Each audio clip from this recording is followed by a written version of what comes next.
We are in the last part of Torah Yud Bet, called Tehillah LeDavid, part Vav. And so Rabbi Nachman now, after he's explained this whole Torah, he shows us how this Torah is represented by the words in this psukim that we began with. It's the first pasuk in Ashrei, in Tehillim, Tehillah LeDavid. So says Rabbi Nachman, Tehillah LeDavid, Avimcha Eloi HaMelech, V'avarcha Shemcha L'olam Va'ed. Says Rabbi Nachman, וזה פירוש תהילה לדוד, תהילה לשון ערבוב, כמו שכתוב, ובמלאכיו ישים תהולה. Tehillah is a lashon which means mixture, a confusion. Okay, usually it doesn't mean that, right? The simple translation of the word Tehillah is a praise or a psalm that David HaMelech wrote. That's usually what Tehillah means. But here, Rabbi Nachman is explaining that the word Tehillah has the same letters as the word Taholah. Taholah, we see that in a different context in a pasuk in Iyov, where it says, "Of Malachav Yasim Taholah." It says over there that Hashem will cause confusion amongst that Hashem will cause confusion among his angels. Okay, Malachav Yasim Taholah. And so Taholah over there, that word means confusion. In the same way, Rabbi Nachman explains it here, that this word has a connotation of confusion. Tehillah LeDavid. So Tehillah is confusion. What's David? David, what does that represent? David was always known to represent the oral Torah. David represents the Malchut. David is the throne for the Malchut, the Kisei, the Merkava for the Malchut. And so David represents the Malchut, and he represents the old Torah, the Torah Sheba'al Peh. So David זה בחינת תורה שבעל פה, היינו כשהתורה שבעל פה נופלת ונתערבב לצירופים אחרים כנ"ל. So now if you put that together, Tehillah LeDavid, the confusion of David, the confusion of the Malchut, the confusion and the loss, the chaos that is going on with the Malchut, with the oral Torah, because the oral Torah, the letters of the oral Torah were taken into exile, and into the exile of the Jewish demons to be used for their own benefit, to be used for the fulfillment of their own ego desires. Next part of the pasuk. I will praise you, I will exalt you, Hashem, my King. So says Rabbi Nachman, התרוממות שלה על ידי אלוקי, בחינת חסד אל כל היום. So in this Torah, we saw how there are three stages of helping, healing, and elevating and building up the Malchut until she is perfected in her complete state of absolute mature consciousness, Gadlut HaMochin, expanded consciousness, and until there's the state of the unification. And that's the perfection, that's the perfected state, that's the highest state. And so first the tzaddik has to pay attention and recognize that the letters, the words that are being said about him, against him, the persecutions, the insults, that he's being insulted and persecuted by the Jewish demons, these are people that are learning Torah, right? So they have the Torah Sheba'al Peh, they're in their mouth. And those words of insult, that persecution, is really letters and words of the Malchut that are mixed. There's a chaos. They are mixed up. They're confused. There's confusion in them because they're not in their proper state and they're not in the proper place. They're in exile. They're disconnected from their proper place. And so the tzaddik recognizes this. He sees through all of the darkness. He sees through all of that klipa, all of that impurity that is surrounding it, all of that sheker, all of the sheker, the falsehood that's surrounding it, is concealing that light. And what he does is he accepts it with love. The tzaddik accepts the insult with love. So the first state of bringing back the Malchut, of elevating the Malchut, of building up the Malchut, is with the right arm, as we saw, V'yimino techabikeni. And that's when the tzaddik, with the right arm, it says in Shir Shirim, Hashem, with his right arm has hugged me. And the tzaddik, with his love, accepting the insult with love, he has brought the malchut up, those letters, the letters of the Torah that were lost. He has brought them back up and accepted them, welcomed them with love, with that chesed. And so that's the first point. That's Elokai. That's represented by the word Elokai. Ahu mimcha Elokai hamelech. I will elevate you. I will exalt you.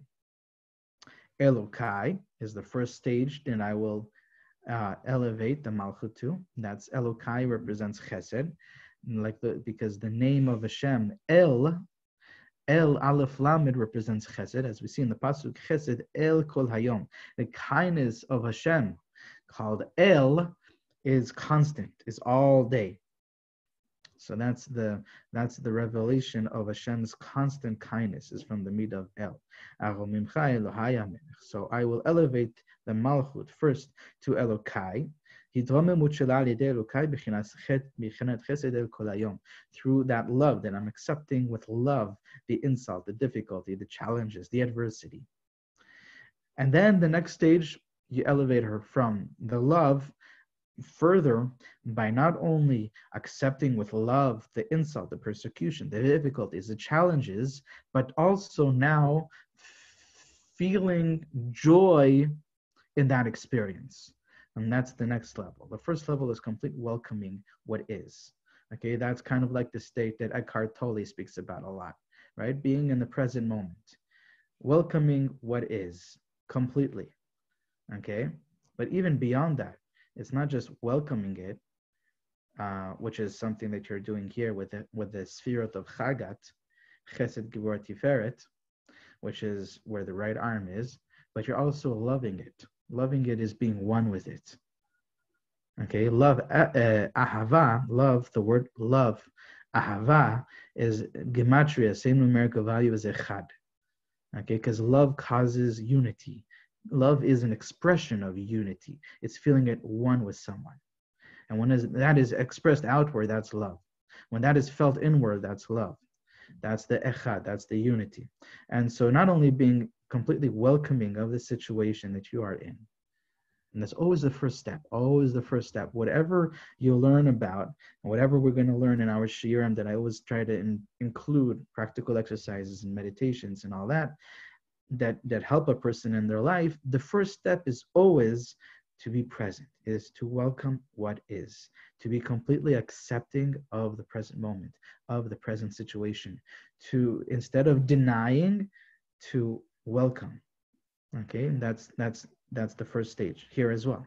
Because this insult that the tzaddik is experiencing, this whole Torah, by the way, and this is a rule, what I'm going to tell you right now, for all the Torahs in Likutei Moharan, whenever Rebbe Nachman speaks about a certain specific situation that needs to be solved, and he explains to us the solution for that situation, he explains to us how to solve that situation, that difficulty, whatever it is, 100% of the time, it's also being taught to us as a metaphor for something else. Meaning that usually people use metaphors, and the mashal itself, the parable, is something that is not really relevant to the class, to the lesson being taught, but you learn something from that, and then we bring it and we associate it, we explain it to something else that is relevant, right? And from that parable, from that mashal, we learn to something that is relevant, from the irrelevant to the relevant. But there's something in that irrelevant situation that's clear that we can learn from it to the relevant. Rabbi Nachman does not do that. Rabbi Nachman, everything that he is explaining is relevant for the lesson learned from that point, and it's also a metaphor for something deeper, for something else. So even when he has this whole Torah about the tzaddik going through the insult and the persecution from the Jewish demons and all this is also a metaphor. Okay?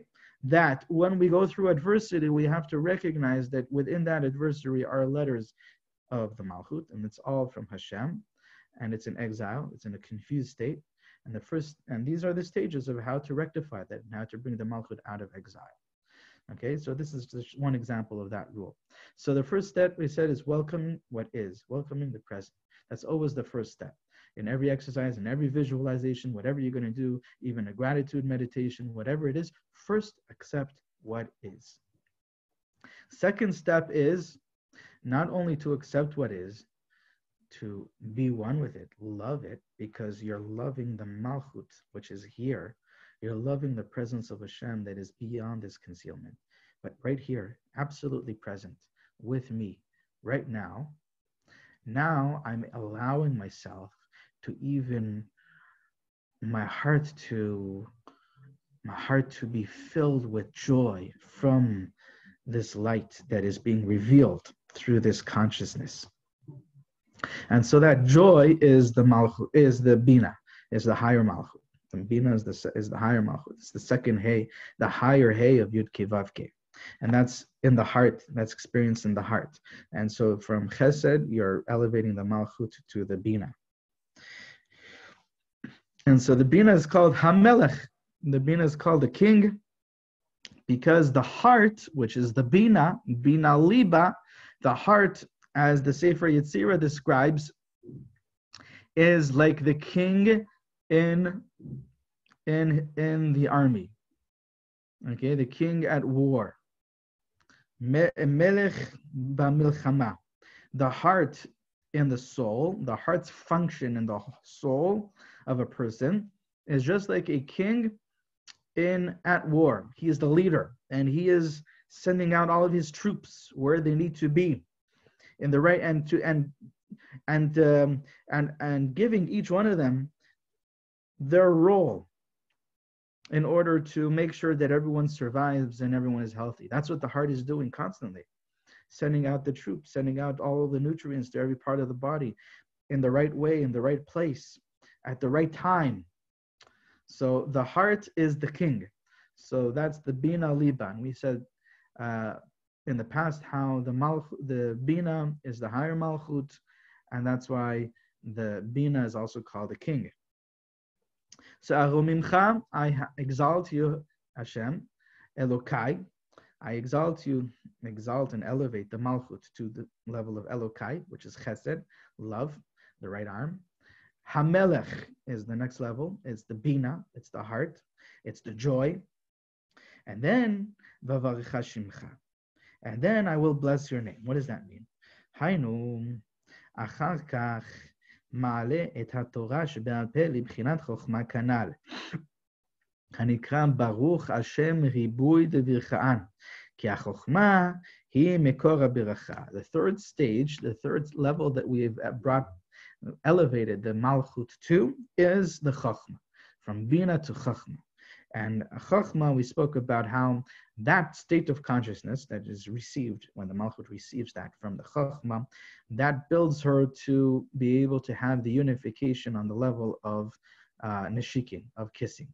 And that's the binding of the spirit, the binding, the one that happens between my spirit and the spirit of the Malchut, the spirit of the Torah Sheba'al Peh. Between the Torah Sheba'al Peh, the life energy of the Torah Sheba'al Peh, with the lips of the tzaddik that originated that Torah. Okay, so that's the zivug neshikin, the unification of kissing. And that happens from the Chachma consciousness. And Chachma is the source of all blessings, as the Zohar says. So now you've brought up the Chachma, the Malchut to the Chachma, and the Chachma is called Baruch. Baruch is a name for the Chachma, because the Chachma is the source of all blessings. It is the source of all of abundance of blessings. So what does that mean? That means that really, when you see blessings, when you see the abundance of blessings, usually you see them in the Bina. Okay, that's represented by the letter Bet. But, however, that is only a revelation of what the Bina receives from the Chachma. So Chachma and Bina are constantly unified, constantly connected. The Zohar calls them Tchen Ra'in Le'la Mitparshin, two lovers that are never separated. And so whatever blessings of abundance that you see coming forth from the Bina, okay, is really, where is it from? It's from the Chachma. And the Chachma is the source of all of that. So that's the Bereshit that we spoke about previously. Bereshit is Bet Reshit, and Reshit represents Reshit Chachma, and the Bet represents the Bina. Or the Chachma, which is the second to the Keter. So there are different ways of seeing it. So the point is, though, that the source of the brachot, the source of the blessings, is the Chachma. Okay? And that's why it's called Baruch. And I will bless your name. So I will bless who? I will bless the Malchut with the light of the Chachma at this point. Because Chachma is a source of bracha. And with that, Rebbe Nachman concludes this Torah, Torah Yud Bet, Tehillah le David.